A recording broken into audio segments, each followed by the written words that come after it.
Bendiciones a mis amados y hermanos en el Señor Jesucristo. Bueno, vamos a continuar con el tema de el vestido viejo que se le quería pegar un remiendo con tela nueva y del vino nuevo que se quería echar en odres que ya habían fermentado vino. Y pues en la narrativa de esto hemos entrado en el significado objetivo de cada una de estas parábolas que el Señor habló. Y ya hicimos la del vestido, ahora estamos en la del odre viejo con el vino nuevo, una tipología de la doctrina, la palabra que Dios traía en Jesús, que no es que fuera diferente a lo que el Padre había tratado con su pueblo, sino que era la interpretación correcta de lo que el Señor quería hacer. Y hemos sacado ya varios capítulos sobre esto y terminamos hablando de que el Señor dijo que Él era el pan de vida, que Él era el pan que llevaba a la vida no solamente diaria, sino a la vida eterna. Ya, que no era como el pan que ellos conocieron que Moisés había comido en el desierto. Entonces, continuamos hoy con el versículo 51 de esa enseñanza. Estamos en Juan. Dice, yo soy el pan vivo que descendió del cielo. Si alguno come de este pan, vivirá para siempre y no muere. Y cuando está hablando de que no morirá, no es la muerte física y que vamos a estar vivos hasta la eternidad, no, la palabra que se usa ahí es la palabra thanatos, que es del griego, que es para significar no serás separado de Dios, porque separado de Dios siempre tendremos muerte espiritual, muerte interior. De allí la decisión de que es aquí en la tierra y ahora que tenemos que decidir por ese pan, decidir por esa cruz, decidir por esa sangre que nos limpia, que nos lava, que nos liberta, que rompe las ataduras, que todas las esclavitudes tienen que doblarse. No se podrá levantar nada en contra de una palabra creída, afirmada dentro de ti y sembrada por el Espíritu Santo, porque ella te llevará, te conducirá a la victoria, a la libertad, a la posesión adquirida por Dios para nosotros. Puede que en algún momento te tome un tiempo, una temporada, pero no crees que Dios está sordo, que no te está viendo, que no te quiere escuchar. Simplemente Él llega en el momento preciso, a la hora precisa, porque antes de ese tiempo, si nos lo da, lo hubiéramos perdido o lo hubiéramos derrochado o no le hemos puesto cuidado. Entonces, siempre Él va a tratar con que nuestra conciencia adquiera un diferente nivel para que nuestro carácter sea siempre modificado a la manera de Dios. Entonces, después de que le dice que Él es el pan de vida, cierto, para vida, para siempre, para la eternidad y que no muramos, continúa afirmando y dice, y el pan que yo también daré, porque en ese momento no había muerto, y el pan que yo daré por la vida del mundo es mi carne.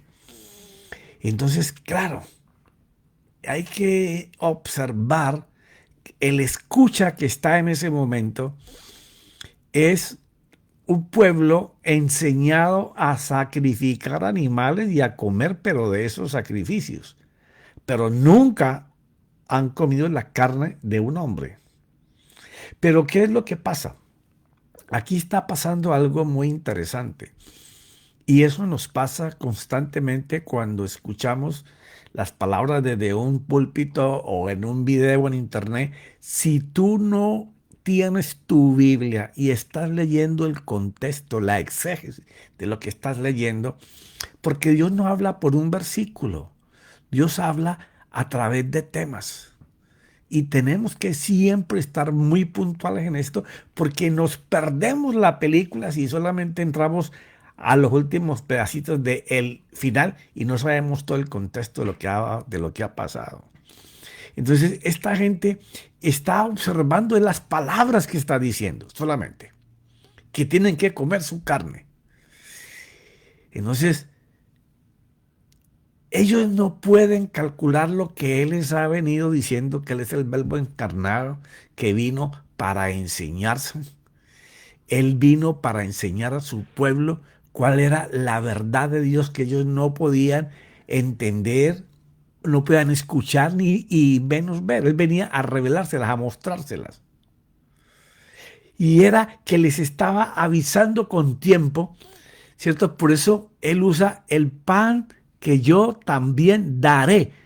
No dice que es ahora mismo que tienen que comer su carne, tenían que pasar unos eventos para que su carne pudiera ser alimento. ¿Por qué razón? Porque es que dentro de su cuerpo de sacrificio, Él cobijó el pecado del mundo entero, incluyendo de los que se habían destinado para su muerte. O sea, Él ocultó dentro de Él a todos los pecadores que se arrepintieran y creyeran que Él era el Mesías, el Salvador, en ese cuerpo de sacrificio pascual, porque Él tenía que tipificar aquello que el Señor le dijo a Moisés: hazte esto de esta manera y vas a oficiar de esta forma y el sacerdote va a hacer esto y cada año tienen que hacer esto y lo otro. Pero esto es una sombra del tabernáculo que da acá arriba. Y Jesús es nuestro tabernáculo. ¿Qué tenían que hacer cada año para recibir ese perdón como pueblo? Tenían que sacrificar un animal. Y era un sacrificio muy específico, porque tenían que untar la sangre de ese animal en todos los elementos que había dentro de el lugar santísimo. Y el sacerdote por una sola vez en el año podía entrar. Y si en él había falta, moría. Por eso es que en sus faldas tenían un poco de campanitas. Mientras las campanitas sonaban, el sacerdote era bienvenido en la presencia de Dios. Pero si no, se moría allá adentro.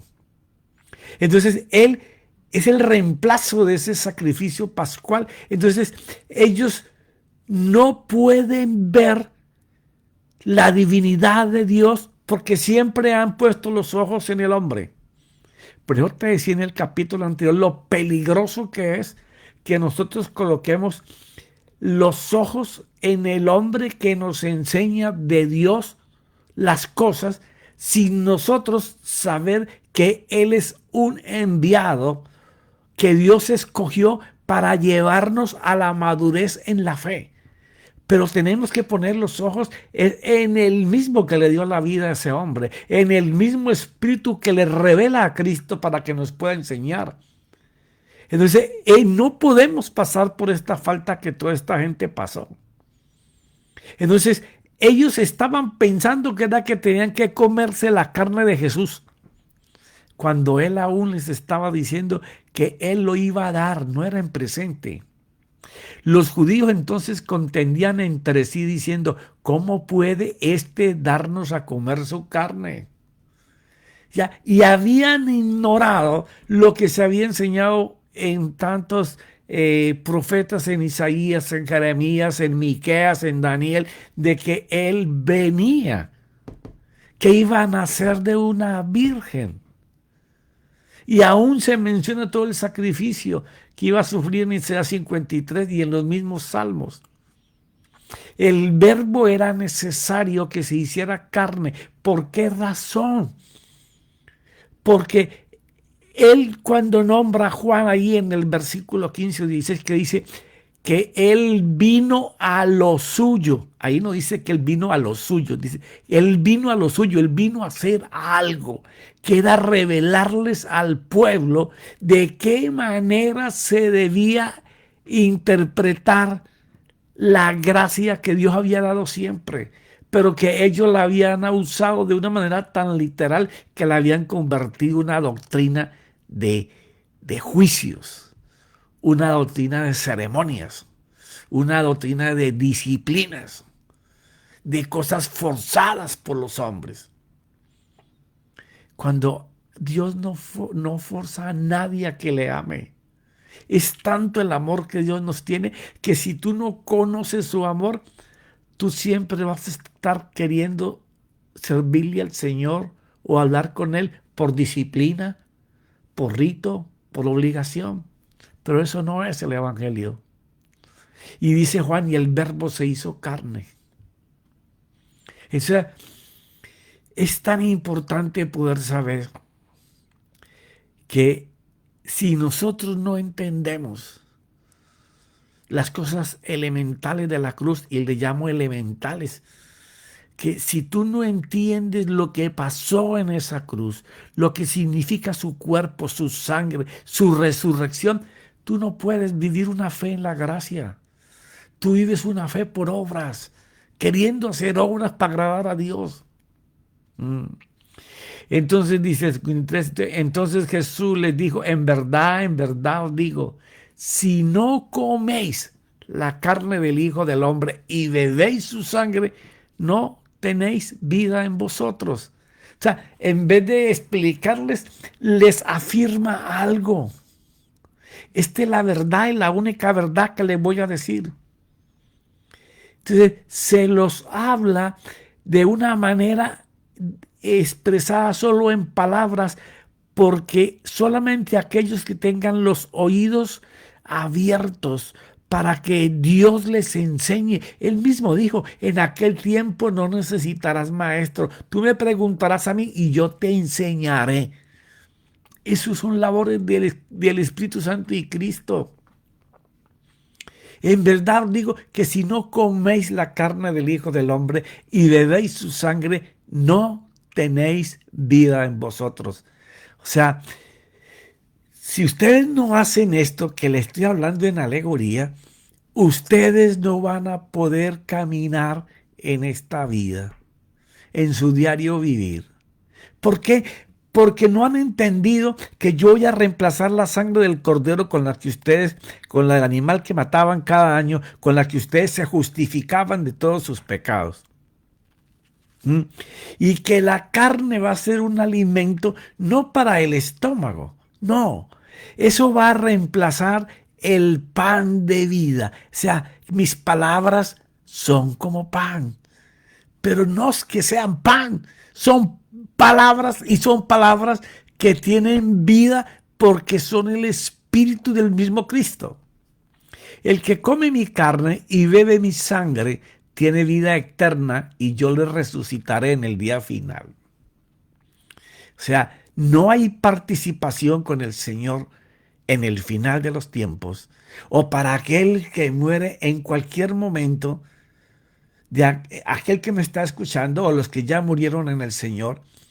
De nada sirve si tu fe no está puesta en esa cruz, en lo que pasó allí, en el valor de vivir una vida para la santificación continua diaria y en la gracia de nuestro Señor, si no sabemos la equivalencia, el valor espiritual que tiene esa cruz, que no solamente nos lleva a una vida diaria de la mano del Señor, sino que esperamos ser resucitados con Él y para Él, porque mi carne es verdadera comida y mi sangre es verdadera bebida. Cuando usted vea a Jesús aquí está enfrentado con todos estos hombres eruditos en la ley, que posiblemente se la sabían de memoria, pero no podían interpretarla correctamente. Por eso él les dijo allí en Mateo 5, yo no he venido a quitar ni un punto ni una tilde, yo vine a enseñarles cómo cumplir la ley. Me encanta como el original lo dice. Porque él dice que su carne es la verdadera comida y su sangre es su verdadera bebida. Porque la carne simboliza el pan de vida, la palabra que necesitamos para caminar en esta vida hasta llegar a la vida eterna. Y su sangre es la garantía de regeneración de la vida nueva. ¿Por qué? ¿Por qué él nombra la sangre? Bueno, quítale la sangre a un cuerpo humano o a cualquier animal vivo a ver si vive. No lo puede hacer, porque la sangre simboliza, es el tipo que enseña que en la sangre está la vida. Y no tengo que solamente decirte la ciencia. Cualquier niño sabe que la sangre es la vida. Es el vehículo por el cual tú tienes vida. Pero aquí la sangre de Jesús derramada en esa cruz, manando de su cuerpo que tenía dentro el pecado del mundo entero, así sea que te pierdas porque no te arrepientes o porque te niegues a escucharlo, Él derramó y se murió también por ti. Que no lo quieres escuchar, que no lo quieres reconocer como el Dios Todopoderoso, el Salvador del hombre, el que lo está devolviendo a su posición original en el momento en que todos los hijos de Dios sean justificados. Volveremos a empezar en Génesis 3:1. Ahí vamos a estar de nuevo.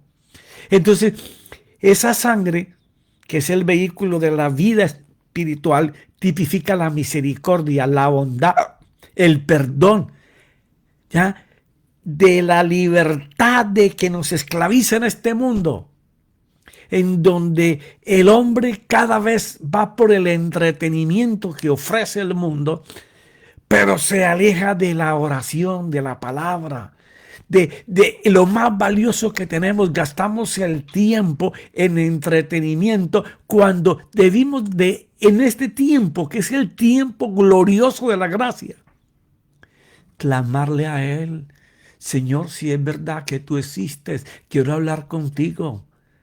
No te avergüences si tus palabras son de clamor para verle, para sentirlo, para creer que puedes hablar, que te puede contestar, que tú lo llamas y Él te dice, aquí estoy. Es libertarte del sistema opresor al entretenimiento y a las lujurias y a la esclavitud que ofrece este mundo. Esa es la vida que ofrece su sangre. Por eso es tan importante poder saber lo que significa esa cruz. Y entonces le dice después, el que come mi carne y bebe mi sangre permanece en mí y yo en él. Oh, wow. Esto mismo lo expresó Juan desde el capítulo 14, 15 y 16 y 17 del Evangelio. Eso es un solo tema para explicar esto. La permanencia en Él y Él en nosotros.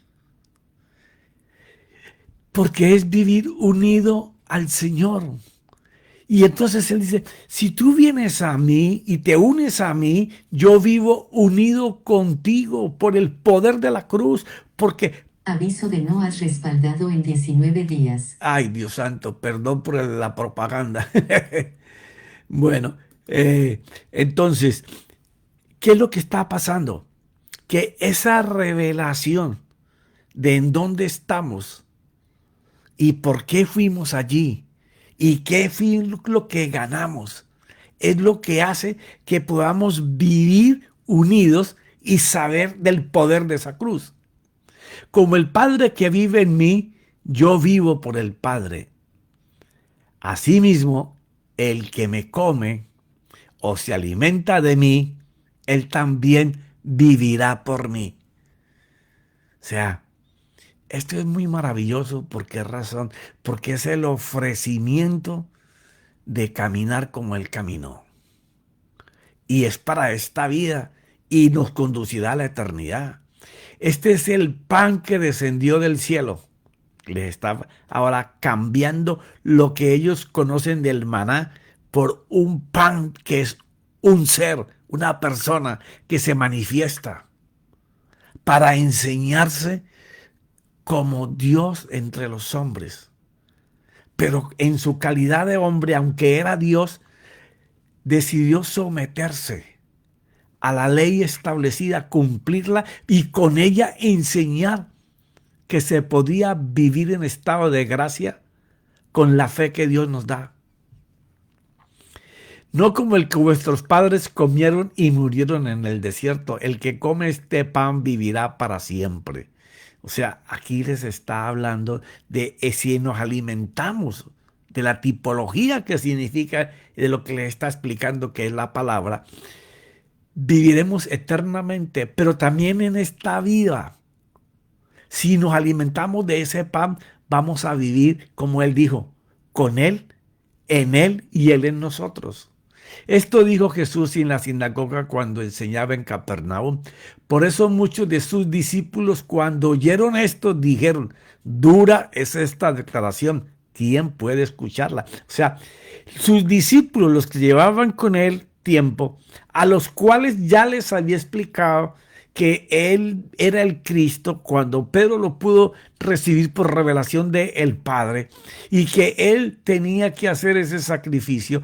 No le dijo de la cruz, pero sí que debería ir a Jerusalén para morir, ¿cierto? Porque le escucharon muchas veces perdonar pecados, hacer milagros y señales, pero no pudieron entender, igual que Judas, que no entendió, que él no era que venía como un rey para destronar a Roma y que él iba a tener una parte por estar al lado del rey que era Jesús, sino que él era el rey salvador del hombre interior, de su alma. Porque la pérdida más grande de Dios sucedió en el Edén, cuando perdió la autoridad sobre el alma del hombre, porque el hombre se la entregó a Satanás. Sí, es duro recibir esto, pero ¿cómo así que Dios perdió? Sí, por eso lo que era de él lo volvió a comprar en la cruz. Lo que era de él lo volvió a comprar en la cruz. Entonces ellos ahora van a empezar a recibir una revelación que Jesús les va a explicar. Pero Jesús, sabiendo en su interior que sus discípulos murmuraban por esto, les dijo esto: ¿os escandaliza lo que estoy enseñando? ¿Tampoco ustedes pueden entender lo que tipifica cada cosa que estoy diciendo? Es como si les hubiera dicho, aunque no lo dice ahí: yo soy aquello que a Moisés se le mandó a hacer, que era la sombra de un tabernáculo. Yo soy ese tabernáculo en vivo. Pues qué si vieras al Hijo del Hombre ascender a donde estaba antes. No solamente les está anunciando lo que va a hacer, sino que les va a enseñar su gloria en un tiempo futuro. El Espíritu es el que da vida, la carne para nada aprovecha. O sea, aquí viene el énfasis de los tiempos que se avecinan y de la gloria que se va a manifestar en la iglesia. Porque sé que toda esta gente joven de la iglesia, pastores jóvenes, líderes jóvenes y posiblemente algunos mayores, que puedan entrar en esa comunión necesaria que vamos a predeterminar tener y que objetivamente vamos a obligar a nuestro ser a buscarla, que es la vida con el Espíritu de Dios, es la que nos va a llevar a que la gracia no sea solamente información y conocimiento que le damos a los hermanos, sino que sea empoderamiento. Hay que dejar todos aquellos principios básicos como conocimos al Señor para comenzar como maduros, comenzar a comer la vianda fuerte, la que solamente los adultos o maduros en el Señor pueden tomar. La carne para nada aprovecha. Un corazón lleno solo con deseos del hombre está solo en estado de irregenerado. no ha sido regenerado, no es criatura nueva, no ha nacido de nuevo. ¡Qué problema tan grande! Sí, duele muchísimo. ¿Te está atravesando el corazón? Seguro que sí. Muchas personas van a la iglesia, se sientan, alaban, cantan coritos, tienen conocimiento en su corazón, diezman, ofrendan, hasta pueden trabajar en la obra, pero no han nacido para el Espíritu. No han nacido para obedecer la palabra que sale de la boca de Dios. Caminan buscando con la fe los deseos de su corazón.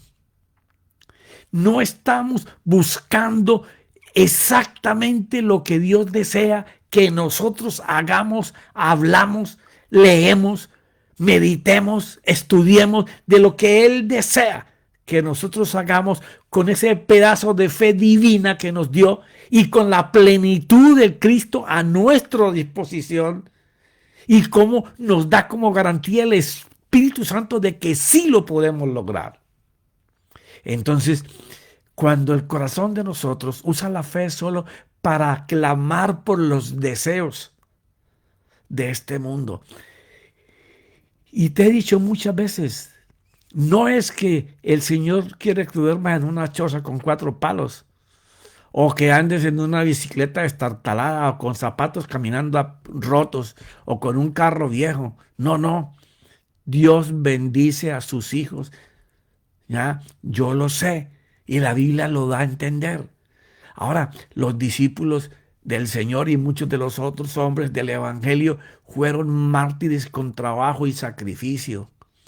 Pero ellos nos trajeron esta gracia en donde nosotros entendemos que Dios no tiene pensamientos para hacerle a su iglesia de mal.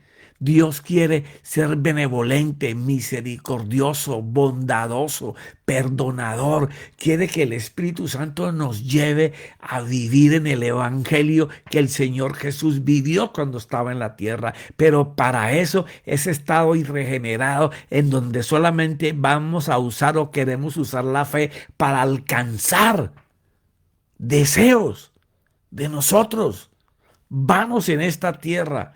Muchos ni los necesitamos, pero solamente los deseamos alcanzar porque es lo que el sistema ofrece y trabajamos para eso, alejándonos de preguntarle a Él qué es lo que Él quiere que nosotros hagamos con lo que nos ha dado. Entonces eso será el asiento donde se sienta el pecado por ir detrás de deseos engañosos, como le llama Pablo, que nos sujetan y nos atrapan y que solo son vanidad del hombre. Pero cuando tú dejas que esos deseos vanos se asienten en tu culto racional, el pecado se está sentando en tu corazón y te alejará de los deseos de Dios. Te irá secando. No vas a tener el deseo de orar, de clamar, de adorarle, de sentarte a leer la Biblia, de preguntarle al Señor, Señor, ¿qué me quieres hablar? Y si no conoces de tu Biblia, comienza a estudiar la Biblia. Comienza por estudiar el ministerio del Señor. Comienza por estudiar las cartas de Pablo, de los apóstoles.